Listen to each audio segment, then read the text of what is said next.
At the Electronic Entertainment Expo in 2003, Sony was riding the successes of their PlayStation brand.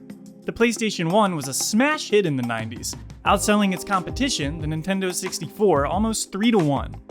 The PlayStation 2, released just 3 years prior to the conference, was the gaming platform at the time, selling over 10 million units in its first year of sales.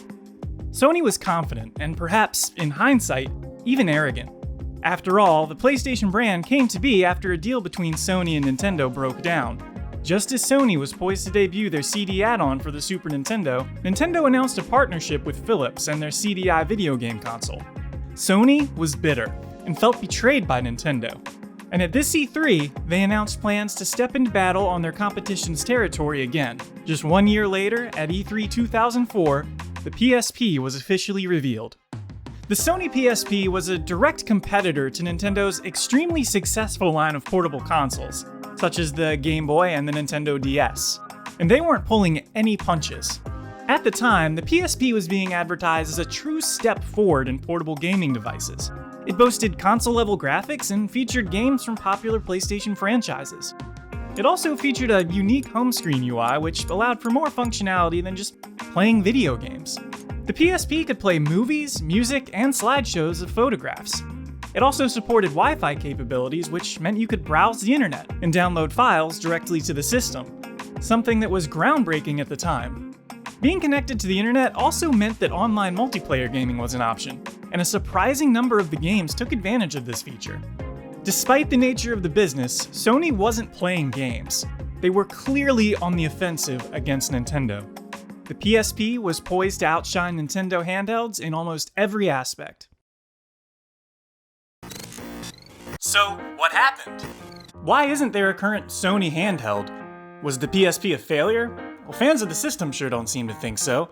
The PSP is still a popular console in the homebrew and emulation scene. So why is Nintendo still the king of portable gaming and Sony nowhere to be seen? Well, it's an interesting story. For me, one filled with love, nostalgia, and tons of interesting goings-on about what helped the rise and caused the downfall of the PSP.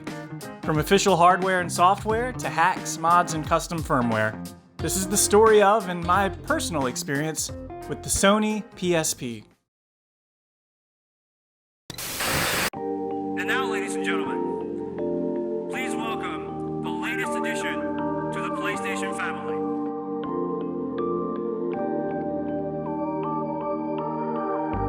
The proliferation of mobile devices is at an all-time high. Many of us carry around more than one device. PlayStation Portable is designed to take entertainment on the go. So, what is PlayStation Portable? It's a handheld video game system that offers 3D CG games incorporating high-quality, full-motion video similar to PlayStation 2. It also has the ability to deliver high-quality movies, music, and video, as well as other forms of digital entertainment content through one central device.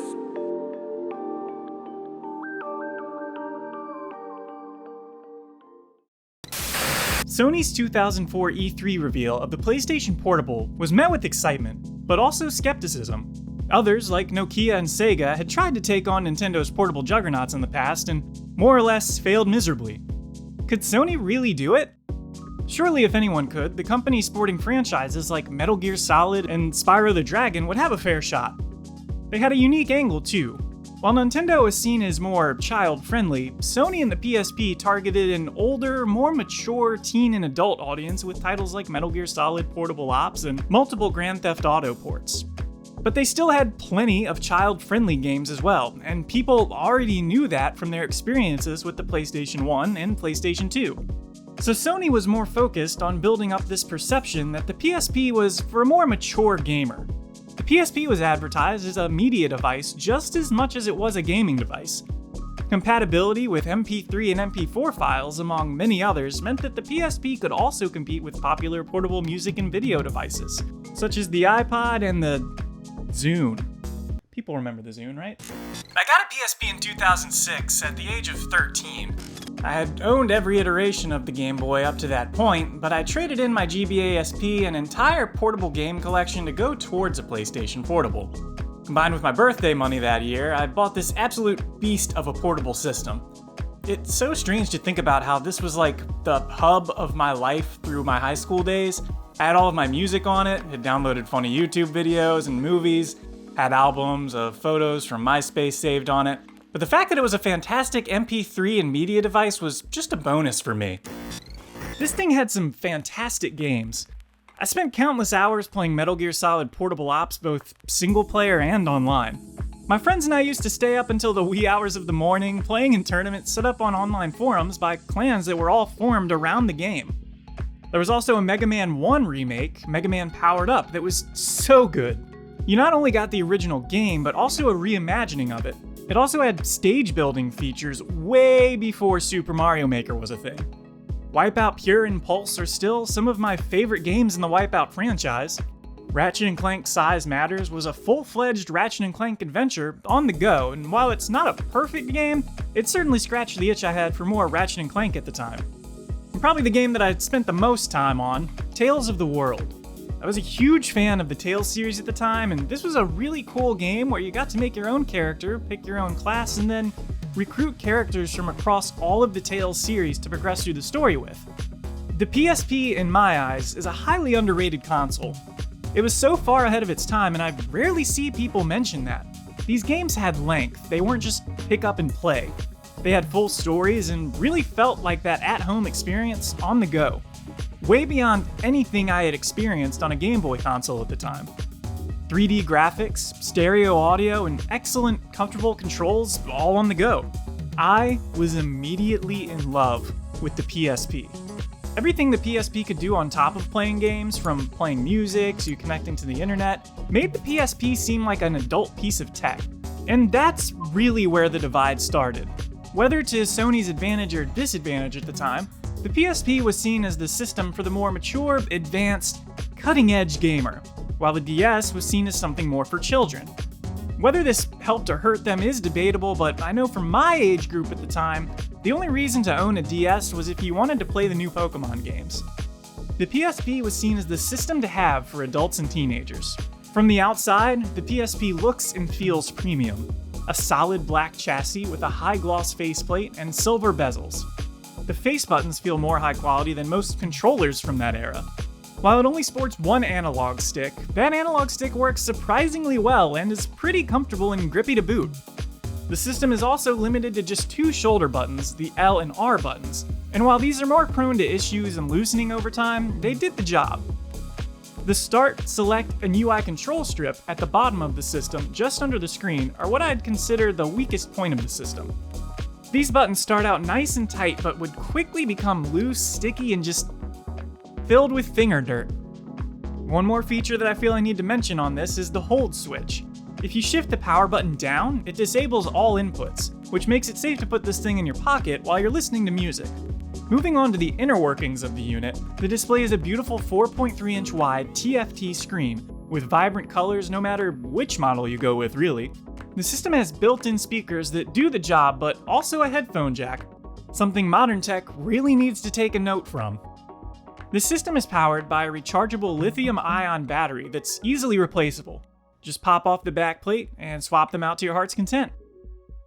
The PSP doesn't feel like a toy or something for kids. This is a piece of technology that is cutting edge and needs to be treated as such.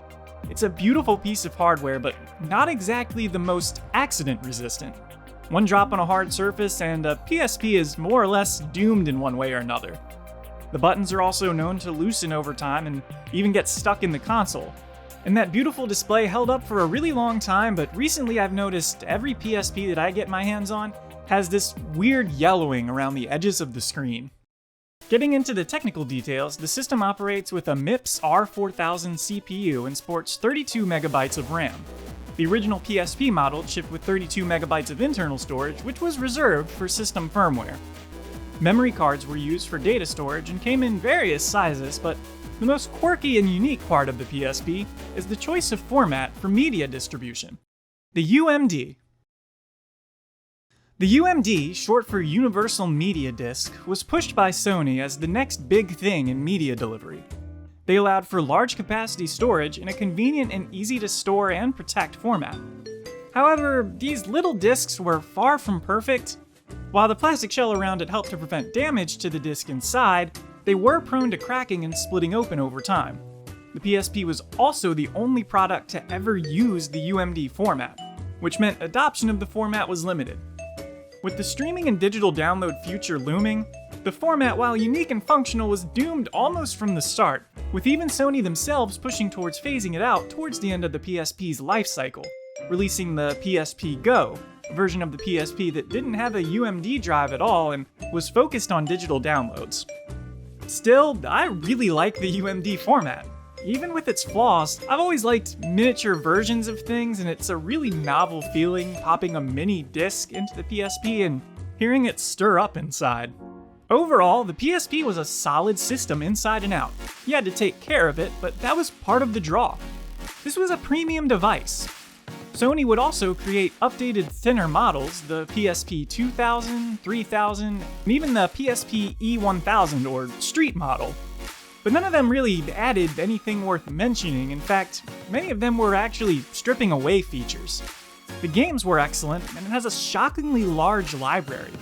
If you were a fan of Japanese RPGs, the PSP has tons of great games from popular franchises, and being a big JRPG fan at the time, I had plenty to play. But that wasn't all it had. It had excellent games in just about every genre, from puzzlers to platformers to first-person shooters. I also really loved that I could use this thing as an MP3 player. I had all of my music installed on memory cards, and I would take my PSP on every trip that I took. I listened to it on my walks to and from high school, I carried it into college. This thing was my primary source of on-the-go entertainment from like 2005 to 2012. And one thing that really made it worth holding on to, even beyond its heyday, was custom firmware. The PSP hacking and homebrew scene is prolific. Custom firmware started dropping left and right after a number of different exploits were discovered that allowed for exploitation of the system's software and hardware. Whether it was the Pandora battery trick or just running specific software and exploiting menus, the hacks were never exceedingly difficult. And they just got easier and easier until it became so streamlined that simply dropping a few files onto a memory card and running them from the home screen was enough to make your PSP into an emulation powerhouse. Sony tried to combat this by continuing to patch these exploits in official firmware updates, but the scene was so big that it would usually just be a matter of months, if not weeks, sometimes days, before the firmware would again be cracked and open for exploits. I had a hacked PSP thanks to the skills of a friend who was in the scene of modding consoles, and I had just about every system on the PSP from the Atari 2600 to the PS1 and N64. I didn't miss my Game Boy collection at all because I also had the GBA emulator on my PSP. I could play any game I wanted from pretty much every generation available at the time. And in a way, the PSP helped me become a collector for retro games. Because I could access any game with a few keystrokes, I played anything I could get my hands on. I discovered games I loved and would then purchase them. The PSP is indirectly a large part of why I'm a retro gamer today. It allowed me to revisit all of the NES games I grew up with, but also let me discover entire libraries on consoles that I had never owned at that point. To this day, the PSP is still my preferred way to emulate retro games portably. Some of the creators on the PSP modding scene are still active to this day, and new software is still being pushed out by them. But I'd be lying if I said that this amazing homebrew scene isn't the reason for the PSP's ultimate downfall. Because while you could access all of these old games, you could also install PSP games directly to your system without purchasing them. And that's a big problem to have for your new system that's still publishing new software. Nintendo's DS also had its share of hacker woes, but it was nowhere near as easy to access as the PSP's. And that probably didn't help Sony, with software developers wanting to work more with Nintendo than Sony, which didn't help them in the battle for numbers of units sold. Sony started out strong, and the PSP was profitable, but in the end, the DS would outsell the PSP at a rate of almost 2-to-1. Sony tried their best to continue updates with software, firmware, and hardware, but the hacking scene was always just a few steps behind them. Sony even went the digital-only route with the PSP Go, but even that was eventually hacked. It's hard to be sure exactly how much this hurt the PSP software sales, and while you could argue that the hacking scene could have helped hardware sales of the PSP itself, A system needs game sales to show off to publishers to keep a steady interest in development for the console. And if sales aren't happening because the games are instead being pirated, well, your system is already halfway in the grave. Still, the public sentiment towards the PSP was mostly positive. The PSP sold over 80 million units worldwide in its lifetime, and Sony clearly believed in the system with the support that they showed it. Fans sure loved the system, whether they were casual fans or the more hardcore modders. But all good things, no matter how successful or unsuccessful, come to an end. And in 2014, shipments of new PSPs would end. 2 years later, in 2016, access to the PSP online store was discontinued. UMDs would also cease production, spelling the end for official physical releases of PSP media. It's a real shame that Sony is out of the portable market now. While they did try again with the PS Vita, that system is even more obscure and never saw the same adoption rates as the PSP.